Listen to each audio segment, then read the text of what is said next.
Today I'm going to attempt to make a horror game in only 24 hours. Okay, I actually don't know where I am anymore. And I want this game to be able to compete with the big names. Hey guys, this is the last video from me. Just kidding guys. And in order to do that, I have to make something unique. But let's be honest, that's not going to happen in only 24 hours. So instead, I decided to open up my trusty notepad and start writing down the ideas.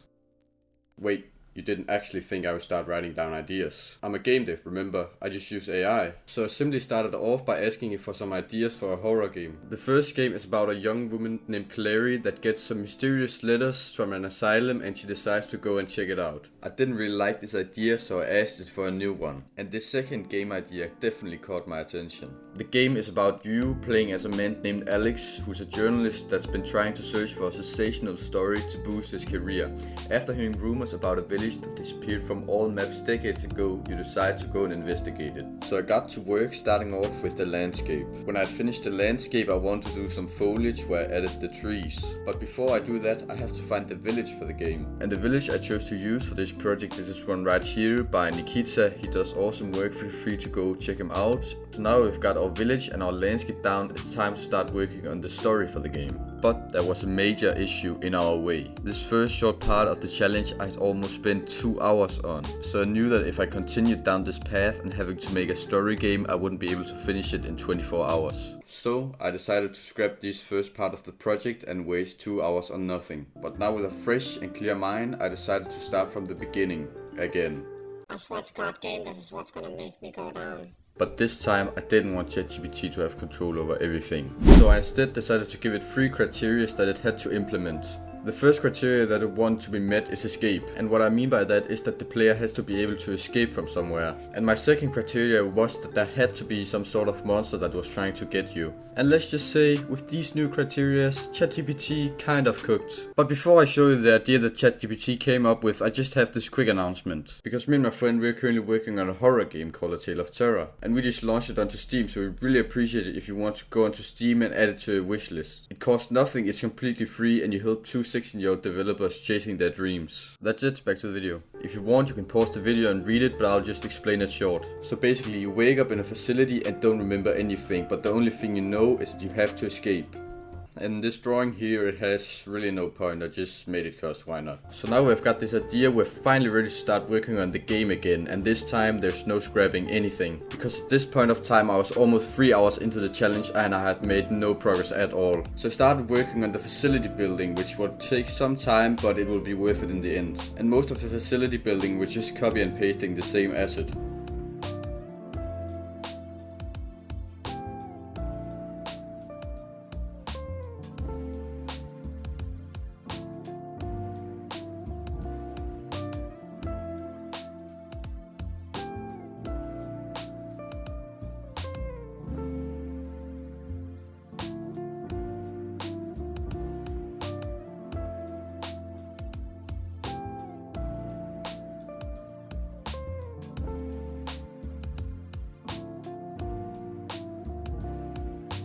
And after finishing the facility, I wanted to implement the monster. And for the model for the monster, I'm so good at Blender that I didn't want the game to look so good that I actually used a image to 3D generator. And you guys know that I would never do that, but I just couldn't have the game look so great because people were like, oh, he didn't use 24 hours, he used more time, look at the models and you know, all of that. So I had to use the image to 3D. And again, with the animations, I decided to go with Miximo because I didn't want this game to look like I didn't spend 24 hours on it. So with our insane model and our insane animations, it's time to give this guy some insane AI behavior. So with this insane code that I made for the AI, so when basically the event begin play, so when we begin the game, then the AI will move to a random location where I get the random location and the AI move to, and then we repeat the same process. Yeah, I'm an insane coder right here guys, some insane stuff. Oh yeah, I also forgot to say that I made this jump scare right here.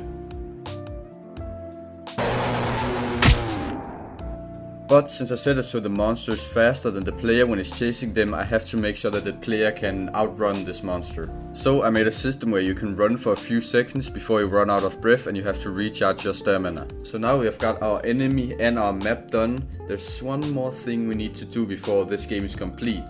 And that's of course a way to win the game. And when I'm talking winning the game, it's not like a Fortnite bot lobby. It's more like dropping tilted towers, having to clear everything, keep getting third parties. It's that type of win we're looking for in this game. And with that, we have to come up with a unique idea that punishes the player for every wrong move they make. So I made it so the player had to collect 3 of these keycards scattered around the map.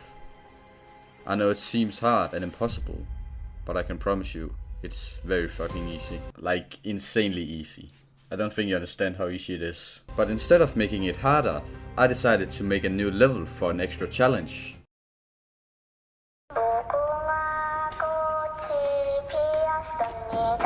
So now we've got a way to win the game is done. But before we go ahead and post this game, we of course had to make the main menu. So I quickly slammed together a widget that did its job. You can either play the game or quit the game. And I know some of you might say that we need an option system for graphics and audio, but if you look in the bottom right corner you can see the time and it's almost 2 AM and at this time I just want to go to bed and end this project. And now with the main menu done, I can finally say that I finished the game. And if you want to check out the game, you can go down into the description where I posted a link to itch.io where you can download and try out the game. And with that, I'm going to end the video here. If you enjoyed it, like, subscribe, all of that YouTube stuff, and I'll see you in my next video. Bye.